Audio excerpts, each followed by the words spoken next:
A joint 60 Minutes and 9 newspapers investigation has revealed a major corporate scandal at Melbourne's Crown Casino. Thousands of damaging internal files were leaked to journalist Nick Mackenzie. It reveals just who Crown was getting into bed with. From drugs to brothels linked to human trafficking. These women were being held there against their will. To dirty money. Bundles of cash coming out of a plastic bag. Very, very clearly it's a money laundering activity. Crown Casino's dark dealings were laid bare. I think because Crown brings so much money into the economy, regulators are prepared to turn a blind eye to those obvious organised crime risks. Yes. Not much chop for the people of Victoria who want a real regulator. No. And an ex-staffer broke her silence. How many people did Crown help get visas to come to Australia? Every year, probably 200 or 300. You think Crown's being silly or Crown just doesn't care?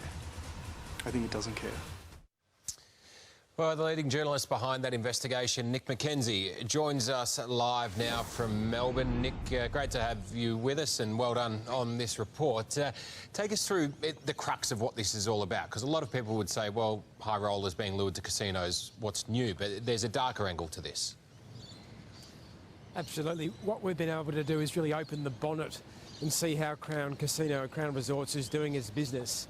And what we've exposed is the fact that it's gone into business with alleged organised crime entities, with Chinese crime bosses, perhaps more significantly with figures doing the bidding of the Chinese government in Australia. So we're talking about national security risks here. It's not just a story about an abysmal corporate governance failure by Crown.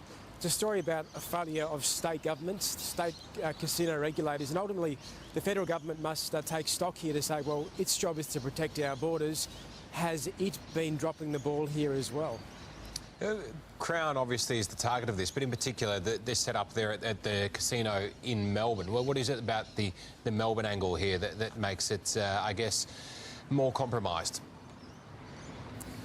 Well, Melbourne and Perth, but of course Sydney soon, because Crown has big plans to have a casino for high rollers in Sydney. What links all these three casinos is the high roller market. It's an absolutely massive thing for Crown to have Chinese high rollers, they call them whales, coming into its casinos. That sounds, I guess, okay in principle, but what we found is significant amounts of drug money, of corrupt funds, and of some very highly questionable people coming from China into Australia.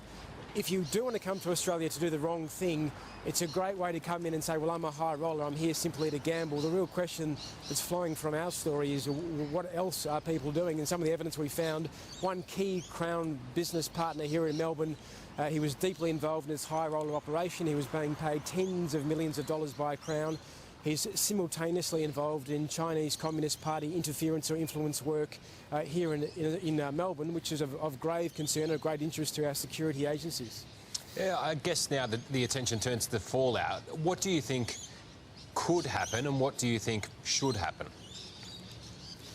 Well, if I was the Victorian Gaming Minister, I'd be taking a long, hard look at my own government's handling of the regulation of Crown. It's simply not good enough to blame the regulator. Ultimately, the buck must stop with the Gaming Minister in Melbourne, in Victoria, in WA, and certainly the New South Wales government should be having a good look at the conditions it's attached to the Crown licence there.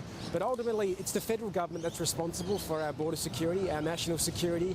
It's the federal government that oversees the AFP, the ACIC, our key agencies that fight money laundering and that keep us safe. Have they been doing enough to counter these criminal elements that are in bed with Crown?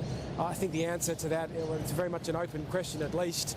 So really it's over to Peter Dutton to start to say, well, what is he doing to confront these problems? You talk about the Crown being in bed with these criminal organisations.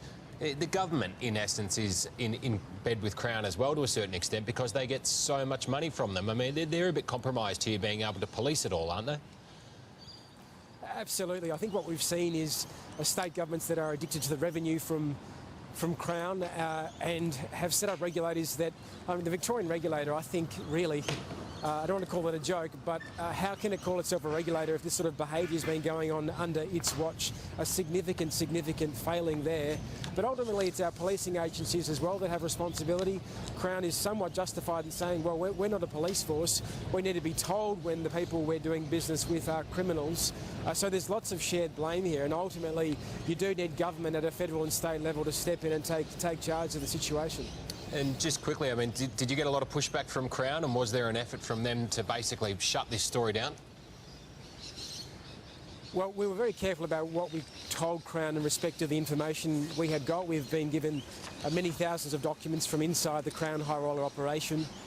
Crown dealt with us initially by really not dealing with us at all. They gave us a 3-line statement that said we don't